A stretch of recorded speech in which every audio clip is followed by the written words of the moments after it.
Before we jump into today's conversation, I want to take a moment to introduce you to our guest, Emily Young. Emily is a trauma informed personal trainer, somatic therapist, and the owner of the Embodied Trainer, where she helps people reconnect with their bodies through movement, nervous system attunement, and trauma responsive practices. In this episode, we explore something I think so many of us are hungry for right now: what it actually means to be embodied. We talk about movement not as punishment or performance, but as relationship.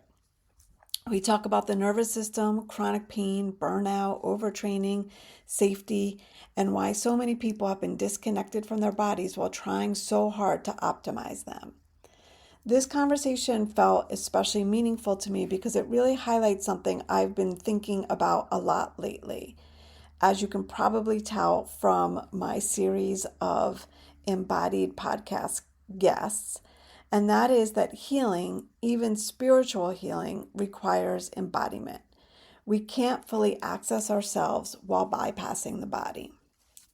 Emily and her co author, Chelsea Haverly, have also just released their new book, Trauma Informed Bodywork, which is now available wherever books are sold. And one thing Emily shared that I really loved is that if this conversation resonates with you, they would especially appreciate people purchasing the book through a local independent bookstore if possible. Supporting local bookstores helps get work like this into communities in a more connected and sustainable way. So, whether you're a therapist, a movement professional, someone navigating chronic stress or chronic pain, or simply someone trying to build a kinder relationship with your body, I think there is a lot here for you. So, let's get to it. Welcome to the Spiritually Curious Therapist, where science, spirit, and the self come together in the art of healing. I'm Jody Silverman, psychotherapist, Reiki master, and fellow seeker. Here we explore how presence, compassion, and nervous system wisdom helps us reconnect with the heart, the body, and the soul.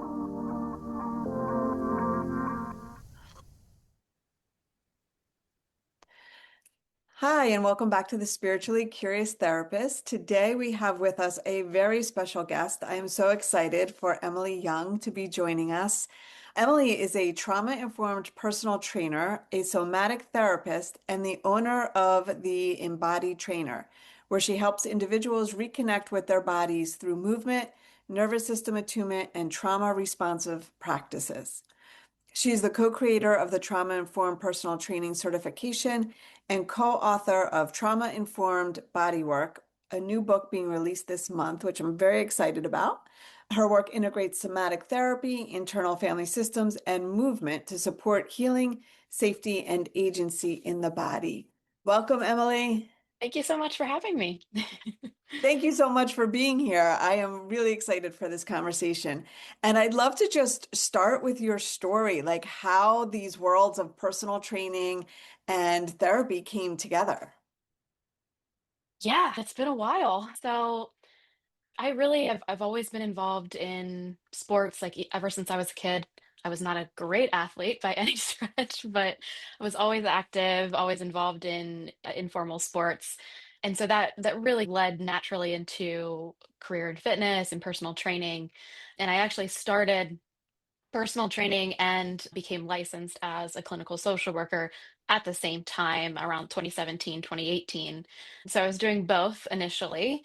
And really, at first, they were very separate fields. I actually always had the intention to blend the two fields together, but when I got started in the beginning, it felt like they were so fragmented.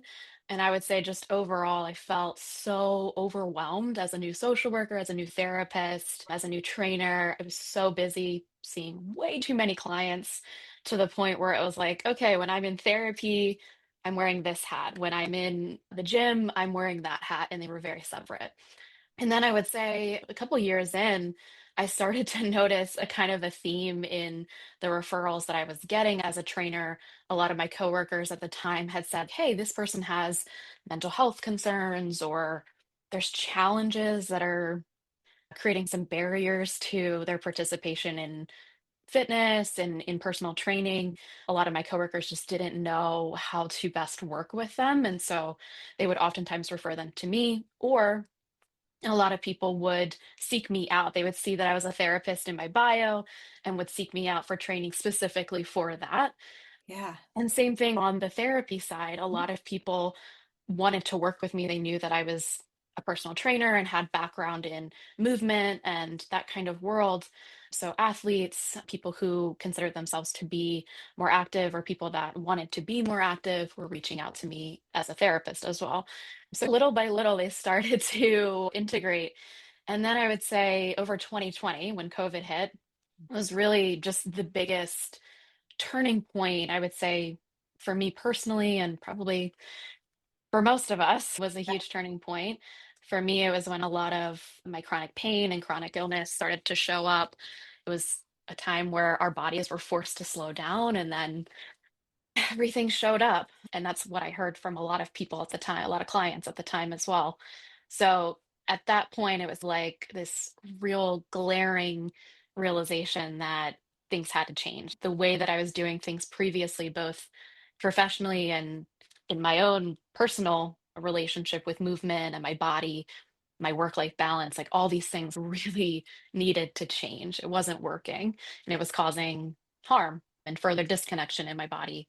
And so I think that was a consistent theme that I saw in a lot of my clients as well. And so at that point, I started to intentionally integrate what I knew as a therapist into my career as a trainer, and really vice versa. Started to find ways to blend. I branched out on my own, created the Embodied Trainer, and started my own personal training business, where actually I now specialize, and have all along specialized in working with people who have experienced trauma and traumatic loss, mental health challenges, and are trying to reconnect with their bodies and movement. It took a lot of trial and error to figure out, like, how do I integrate more movement into my sessions as a therapist, and how do I integrate more trauma principles, more embodiment, more parts work into my work as a trainer. Some things worked really well, so I continued with that. Some things did not, threw those out. So it really was just a lot of trial and error to get here. And I'm still learning, still trying new things, but I would say definitely got to a pretty consistent place that feels good. Yeah, there's so many points in your story that are important. So one is I'm aware of, as I know as a therapist, it's really hard to not see life through the lens of a therapist. You can't take that hat off. Once it's Sure. on, it's like you can't unsee.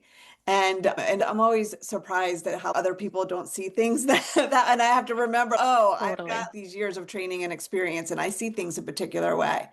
And so I imagine the same as a personal trainer, the training and experience you have as a personal trainer, bodies in a particular way, and the way people move those bodies and express those bodies in a particular way.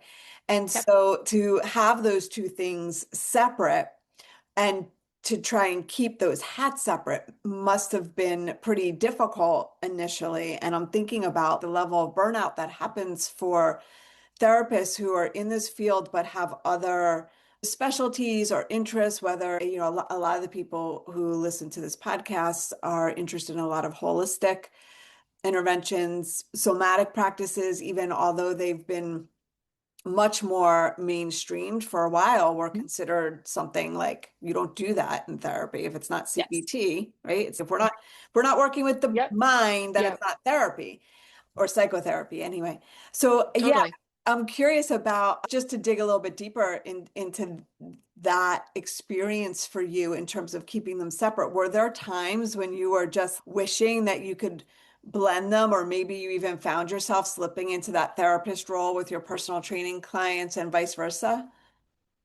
What's interesting is that it was almost the opposite experience for me, that initially I always wanted to blend, but then as I was a new therapist, a new trainer, very overworked, overwhelmed, burnt out, I think in some ways having them be so rigidly separate Mm. helped to prevent further burnout, actually, because Oh, okay. I could leave the heaviness of therapy and go to the gym where, for the most part, my training clients were like, we weren't talking about heavy stuff. Things, it was just a different container. And so I think in some ways that helped. And in other ways, yeah, it did contribute to burnout in different ways along the way. And I think Just in 2020 was a glaring realization that we can't ignore these things. That, yeah, I was going to the gym, I was working with these training clients, and we weren't talking about a lot of things, but they were there. And Yes. so I really started to grapple with what harm is happening with ignoring all these things that aren't said, ignoring all these realities, and just leaving it at the gym door, essentially. Is that actually even possible? And it wasn't. It was why a lot of people stopped coming, why a lot of people had barriers with movement or felt really intimidated. So I would definitely agree that it is hard to separate the two fields. And I played around a lot with what are boundaries here with these two spaces that I'm occupying.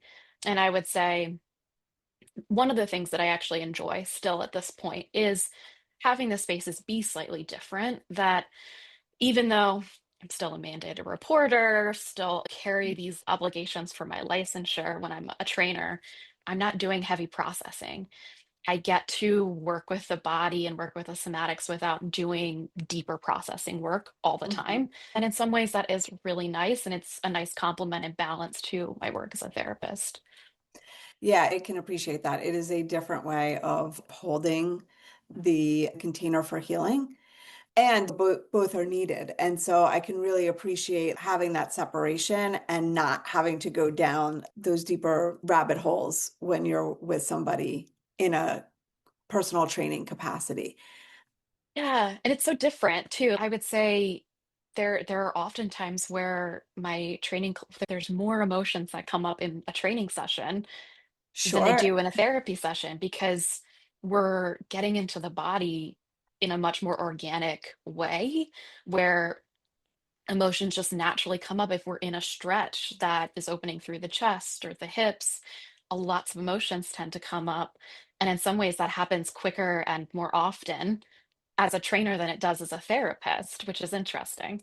That is so interesting. Yeah, that makes a lot of sense. You mentioned the pandemic as a turning point for you, and I want to just go back there for a moment because one of the things that I have awareness of is that I don't think that we give the pandemic enough attention in terms of Mhm. the impact physically, socially, emotionally, spiritually, cognitively. It's like this thing that happened. And we talk about the virus and the impact of the virus on our immune system and things like that. There seem to be those conversations, but we forget about what it was like to be in a worldwide pandemic for several years. And so, yeah, Absolutely. I'm just curious, and you did touch on it a little bit. Is there anything more that you can offer in terms of how that really became the turning point for you to create this combination? Yeah, it feels I think a lot of us maybe feel this way that there's some pieces of the pandemic that we're grateful for. It was an eye-opening process and experience, not to diminish or ignore all of the trauma and loss that occurred during that period. But I think for a lot of us, it was the kind of forced slowing down. Like Mm. for me, it was I think even just a couple weeks into the pandemic, I went for a long walk with my dog, normal stuff, came back, laid on the couch, and I couldn't get up. My sciatic pain that I had never had before Mm. was awful. Nothing had happened that day, like no injury. It just really seemed to come out of nowhere. And as I've just done a lot of reflection and a lot of therapy around this, I think it was a product of years of ignoring my body, years of unhealthy relationships with my body, with movement, ignoring pain and my body signals to the point where the pandemic was really a moment for your body to scream at you to Yeah. slow down and to notice what's happening, what's coming up. And that was definitely the case for me where I didn't have a choice anymore. My body had given me a choice for a long time to notice it. And then eventually it got to that point where I was like, okay, you're you don't have a choice anymore. You have to pay attention to me. Otherwise, you're not going to be able to function. Yeah, so let's go there for a minute because this has been my jam recently, and why I reached out to you is this realization of the importance of embodiment, not only as a human being in doing our work here on earth, but even as a spiritual practice.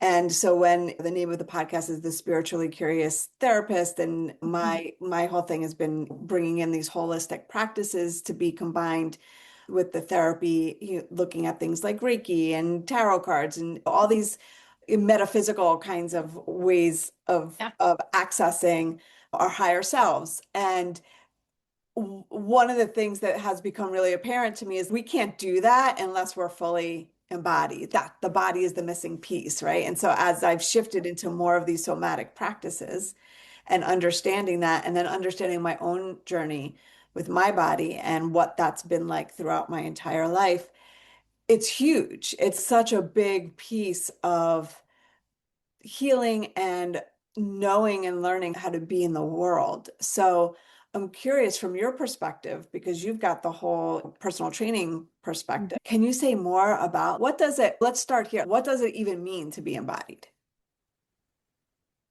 I think it's going to mean something different for everyone. I think, at least for me, it means being connected, being grounded enough to be connected to not just my thoughts, but my emotions, my nervous system, my intuition, what's coming up in my body.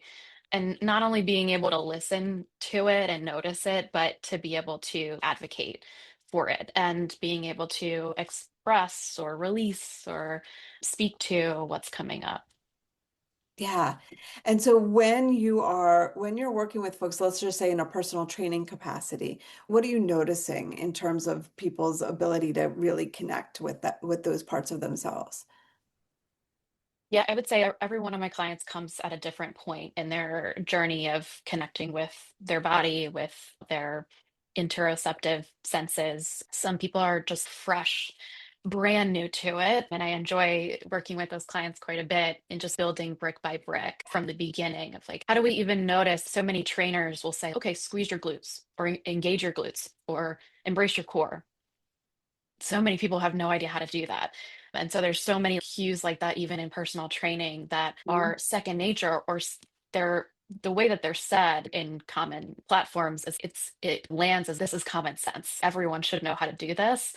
Yeah. And everyone doesn't. There's so many people for many different reasons that don't have that connection with various parts of their body, with their thoughts, feelings. And usually there's a story there. And so that's usually the approach that I take with everyone initially, is just trying, like, curiosity, trying to get curious around resistance and embracing resistance, knowing that if there's fear or resistance around connecting to the body or engaging a certain part of the body, whether it's known or not at the time, that's not just coming from nowhere. There's a reason for that. There's a story Yeah. for that.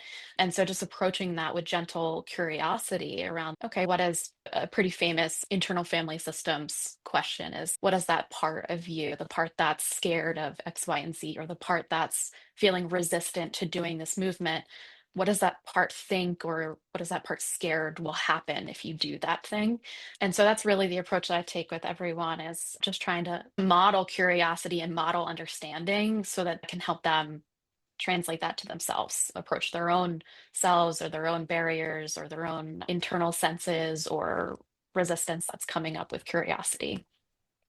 Yeah, I love that. And I love turning toward the body to have that dialogue, because we can get so caught up in like the stories that we tell ourselves about what's happening.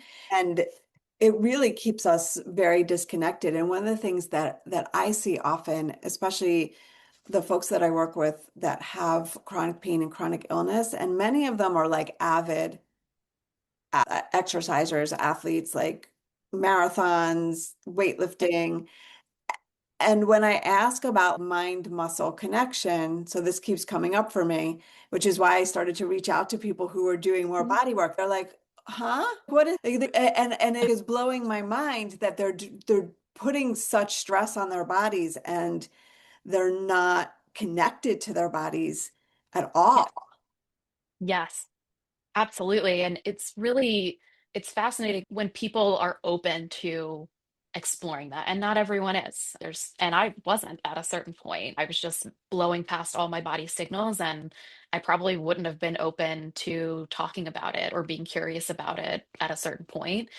So if people are open and able to be curious about the why behind that, usually the story there is vast and makes so much sense, whether it's history of trauma and there's certain parts of the body that are really triggering to access, but there haven't been safe outlets to do that kind of work around, or there hasn't been safe people to talk about that with, or therapists that have felt safe to process and integrate with. Or sometimes it's disordered relationships with our bodies, which comes from a place, oftentimes a place of self-protection and control, that if I really slow down and I really get in touch with the harm that's happening in my body and the pain I'm in, then I won't be able to go to the level that I'm doing right now. And to some extent, when I talk to a lot of my clients, when they say things like that to me, I validate and normalize that, yeah, that's true. Yeah. The fear of that part is completely valid. The way that I work out, I don't lift as heavy as I once did.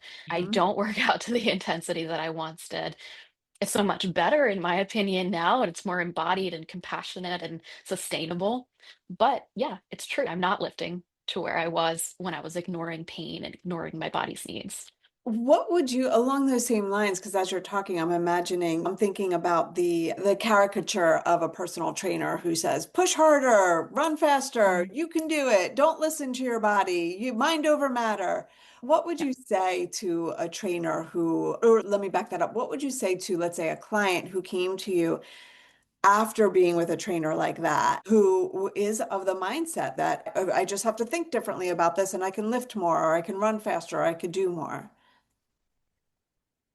That that whole approach was more about the trainer than it was them, Mm. like the client. It was never about the client. It was never about their body not being able to do enough or them failing or not living up.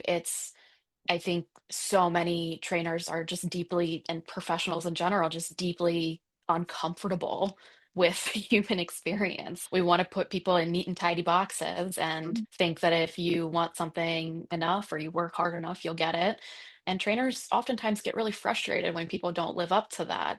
That has nothing to do with the person and their own strength and resilience and capacity, has everything to do with the trainer's own stuff that they're not working through, and just ongoing harmful societal messages that we're fed all the time. And those approaches, I think it's why people like, if you want to get a little dark and twisty with it, I think if we keep people in a deficit mode, if we keep people feeling really shameful about themselves, or we keep people feeling like they're a problem that needs to be fixed, they're going to buy more things.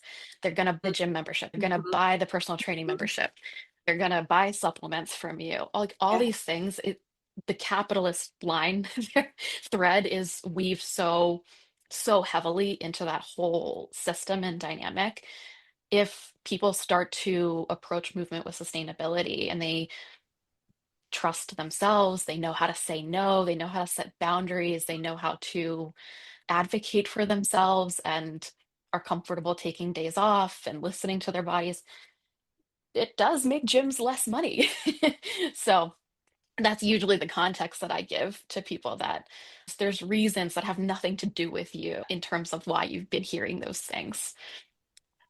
And the focus on how we look versus how we feel. And even if you were to shift to how we feel, there's this message that you should be feeling powerful, you should be feeling accomplished, which are not necessarily bad things depending on the context. But Mhm. if those feelings come at the cost of hurting yourself, then we find ourselves in a problematic relationship with our bodies and the world around us in a lot of ways because it gets projected out to our relationships as well.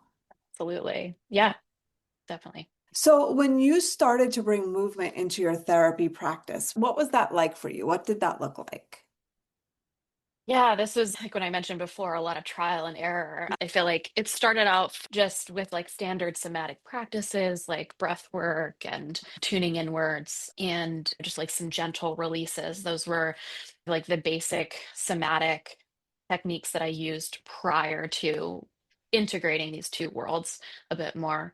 And then I went through a period where I was like, okay, can I somehow combine, can I help people you basically get both services under insurance? So like, how can I combine? I was like, how can I combine these? So I went through a period of thinking, okay, what if we did 20 minutes of movement followed by 20 to 30 minutes of processing, Mm. checking in with the body in a more therapeutic, like back and forth way. And it just didn't, what I found was that it was too rigid and clunky, and Yeah. that I just like organic flow so much better. I don't do well with being told, like, okay, here's exactly how you have to do it for Mhm. every client. You have this amount of time to do something. I think it works so much better when we just go with the flow of the Yeah. session. Yep. And so now what my sessions typically look like will be we'll do some clients like to check in my therapy office on the mat. Other clients don't, and that's up to them. So we'll do one way or the other, whether it's seated on the couch or on the mat, we'll do a little check-in of the body and just notice what's coming up, what's feeling present. And we'll do from there, we'll go into whether it's stretching or release movements. So, like, for example, if a client, something I hear a lot would be that people voicing that they have low back pain or somewhere in the back. So, maybe we'll do some mobilization and just some slow release of that area without getting too far into personal training session. The way that I do things in the therapy office is much more obviously therapeutic. So we'll keep it at like focal points of what's connected to what they want to talk about in therapy that day. And we just gradually go along with what their body's needing. So as we're doing maybe some cow mobilization of the low spine, for example, just having people continuously be present with what they're noticing in their body, what their body's needing. I Mm. usually offer if there's a movement or a position that your body is being drawn to, feel free to do that at any point in the session. And it's always really cool to see what people come up with there. Yeah. And then further along there, as we're processing, whether that's on the mat or seated on the couch, if things are coming up where there is a way to release, for example, like if someone's saying there's just a lot of stored anger, and a part of the tightness that we addressed earlier in the session is from just bracing and holding that Mhm. anger. I might also accompany that with some medicine ball slams where I have them just slam the ball down as hard as they possibly can, or latch into a pillow, or I used to have boxing mitts that I would do. So things like that, where we really just, I try to just be very present with what's coming up for the client that day and what they're noticing. And then it is a combination of verbal processing, but also using movement to release and express. That sounds so amazing. What do you find that your clients bring to you most of the time in your therapy session? I imagine people are coming to you knowing the kind of work that you Mhm. do, so they are open to doing the somatic work. One of the things I find is that a lot of people come to therapy thinking and wanting to talk. And so as much as I might try to get them to drop into their body, they maybe touch it for a moment, but they come right back out. And so it's a little bit challenging. Do you find the same challenges, or are people coming to you wanting the knowing and wanting to move? Maybe even they're coming knowing and wanting to move and still not able to drop in. Yeah, it's a little bit of both. There's definitely people that seek me out specifically for this work, and they're lovely to work with. They know exactly as much as they can. They know what things are going to look like, and that's why they're reaching out in the first place. I also work as a part of a group practice, so I get referrals that they may not know actually. That's what I do. So I'll usually, as part of my introduction and informed consent, will talk about that as just an approach that I take in therapy. I think, and it sounds like a lot of your followers are therapists or professionals, Mhm. so maybe they can Mhm. understand this, that Yeah. I do find that for folks that only want to talk, it's probably sometimes some of the harder dynamics. And usually, the approach that I try to take there is just looking at one, whether embodiment is accessible because sometimes, especially in certain cases with neurodivergence, it is more challenging. And I think we shouldn't always just expect or assume that people should be able to do this eventually. But I would say the majority of people, the over talking and the intellectualizing is a protective response, as I'm Yeah, sure you've for sure. experienced. And so usually that's the approach that I take to try to help get curious around. So let's get curious about why every time we come into the body, it's immediate. And let's go back to talking about the thing that we talked about 5 minutes ago. Yeah, So yeah. yeah, I would say a little bit of both. I love using that information in real time because it really can tell you a lot about what's happening for that person. Hmm. I'm wondering, as I'm listening to you talk, I'm thinking about this from a nervous system perspective. And what does intentional movement do for one's nervous system? Yeah. Yeah, I'll just briefly say that I think the way that we are taught to move in traditional fitness, where high intensity work is oftentimes the norm, it is just it is so taxing and so harmful to most of our nervous systems, Mm, living in a world where typically the last thing that we all need is more activation already there at a baseline level. So I feel like when we're really intentional about listening to our body and what is helpful for our body in terms of movement, oftentimes that is significantly slower than we would like to admit. Oftentimes it's significantly less than we want to admit or we think that it should be. There's a lot of judgment that comes up around that. But if we can sit with that and meet our body where it needs to be, it's not always slow. We start to learn the rhythms of our nervous system and the rhythms of our life, or for people with menstrual cycles, learning the rhythms of mm, that and how our energy flows at any given period of the month. So I think that usually the assumption is that if I slow down, I'm not going to be able to restart again. I'm not going to be able to do as much. And sometimes that's true, and sometimes it isn't. If we allow our bodies to say no, and our body learns that it can trust us to honor that no, it allows us to do much more. So, for just putting that into kind of practice, if our body can trust us enough that to know that it doesn't have to scream at us when it needs a break, it can just whisper, and we're going to be like, okay, yep, just one set a day is today is good for me. Just 5 minutes of movement is good for me today. Good. I don't need any more. If we can meet our bodies there and consistently honor the no and the resistance, it mm. will lead to noticing and being able to honor the days where we have a lot of energy and we lift the heavier weight, or we go for a longer run, or we do a really tough uphill hike. We vacillate in between. But if we're always trying to push into the most extreme all the time, your body's going to shut you down eventually. Your body's going to say that no eventually. Absolutely. I want to reflect it back because it is just so Sure. powerful in so many ways. One is I'm thinking about how, even as therapists, but certainly as a society, the message is exercise is good for you. You should be going to the gym. You should, but no one talks about what that actually means. And so we all have in our heads, we should be running on the treadmill. We should be those spin classes. I was just talking to somebody about this with the leaderboard up there where you're like pushing yourself beyond what your capacity is just so you Mhm. can be number one, two, three, four, or five.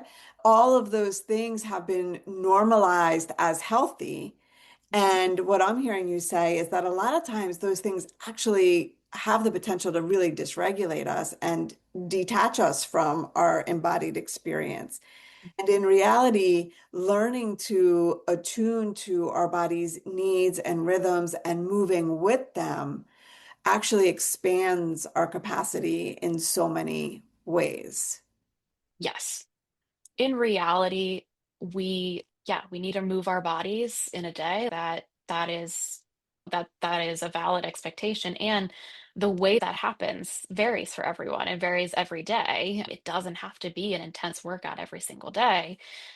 at all. It could be walking up and down your stairs, carrying a laundry basket. It could be getting up and down off the floor with your kids or yeah, taking a bike ride, going for a walk a day, even if that's a 10-minute walk around the block. It's the movement piece, the recommendation to consistently move our bodies is good. It's just that we're lacking the nuance and we're lacking the understanding that that kind of something we hear a lot in the fitness industry is we all have the same 24 hours in a day. And we really don't. We Mhm. really don't. Everybody's day looks so different. And if we're ignoring those factors, like, how are we going to tell someone that just worked a 12-hour shift and stood on their feet that entire time, we're going to tell them, oh, you also need to go for a run afterwards? That makes no sense. They just walked around a hospital floor for 12 hours. What Yeah. about a yoga class? What about stretching? What about a swim? Something that's gentler, more gentle on the joints. So I think the piece that's lacking there is nuance and being able to take each person differently and creating an approach that works for each individual, not a one size fits all. Yeah. And okay, so that being said, tell us a little bit about the training that you developed for personal trainers. Yep. Yeah, so I developed that with my business partner, Chelsea Haverly. She's also the co-author of our book. And we developed that back in, I think it was 2020. We started it 2021. We started developing the course in 2020, but officially launched it in 2021. And it was really a response to noticing, we both were noticing, okay, as therapists, there is actually not anyone in this local area that we would trust with our complex clients that need a complex and nuanced approach to Mhm. movement. There wasn't a single trainer in our area where we're like, okay, we can trust that they're going to be able to work with them and not further harm. And so really the course came from that. We're like, we want to be able to refer our clients who Yeah. have the best intention. They want to move. They know we hear all the time from medical providers, if you're depressed, you need to exercise and move. And there is validity to that.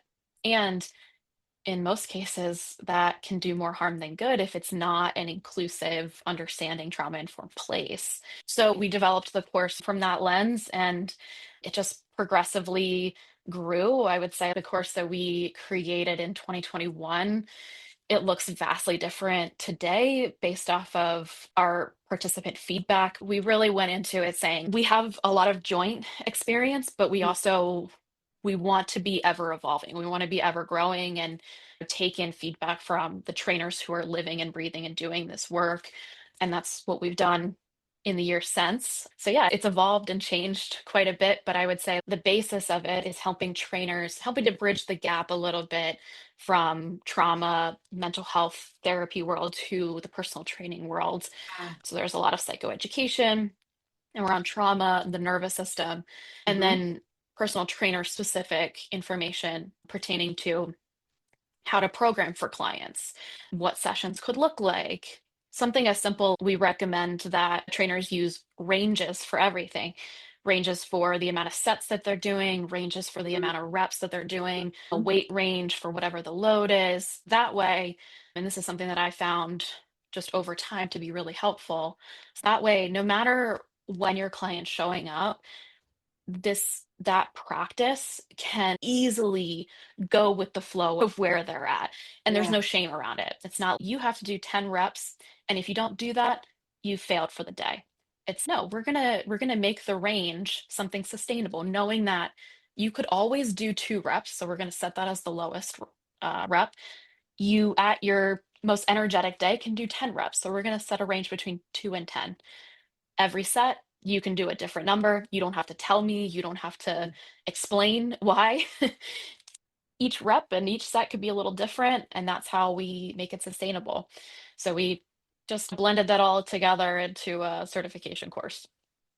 I love that. And I love the idea of choice because I Mhm, think so many people are intimidated by the gym and especially strength training, which is so important, mhm. especially for premenopausal, menopausal women. We know this, right? The science is Yep. saying we need some resistance. And there are many women who have never lifted weights. And so to walk into a gym with a personal trainer and having a certain expectation and then feeling shame or embarrassment when you're not able to reach that expectation is enough to shut somebody down forever. It is. And I think something that is oftentimes really relieving for my client systems to hear from me is that I'll tell them I have zero expectations coming into to these sessions. I will always have a plan in place for you because that's part of what you're paying me to do. I always have a program ready for you. But there is literally zero expectation from me about whether we follow that program a little bit, some, mostly, or not at all. And actually, some of my favorite sessions with people is when we don't even do our training program. For example, a client comes in and they're like, something I actually hear quite a bit is, I almost canceled today. I really didn't want to come. And they're so afraid to say that to me. But I'm like, no, I hear you. Makes Mhm. sense. I've been there. And they'll say, if we check in with what their body's needing, oftentimes they'll say, I really just want to lay down.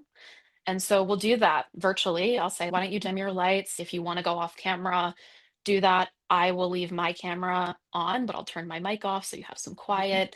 Just come back whenever you're ready.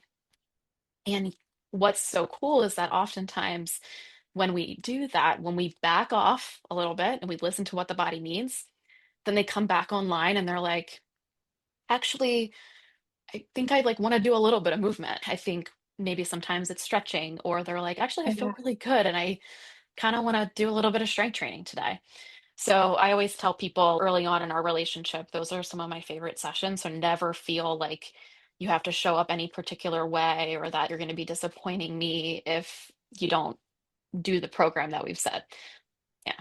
Yeah, I love that. And I love, again, just that idea of listening and giving the body space, and it will eventually come back to what it Mhm. has capacity for. Yep. It's such a beautiful concept and seems so obvious when we take a step back and think about it, but we don't live it, right? Because we've put so much pressure on ourselves to perform. Yep. Yeah. So as we're starting to wrap up, can you tell us about your book that's coming out? Yes, I would love to. Yeah, it's been such a journey. We basically wrote an entire book in under a year, which is something I would not recommend to anyone else. Talking about capacity and Gonna say it wasn't the best on our nervous systems, yeah. but we made it and we try to do our best to stay Mhm. grounded and connected. But yeah, trauma informed body work is going to be released and on shelves March 31st. Chelsea and I are really proud of it. It feels like our baby that we're putting into the world. Our intention was for it to be a guide or workbook specifically for personal trainers. And then it really evolved and grew into something so much more than we didn't really expect. Like, for example, we expanded it to include all body workers because Chelsea and I both had started integrating and collaborating with other disciplines, massage therapists and craniosacral therapists, Yeah. acupuncturists.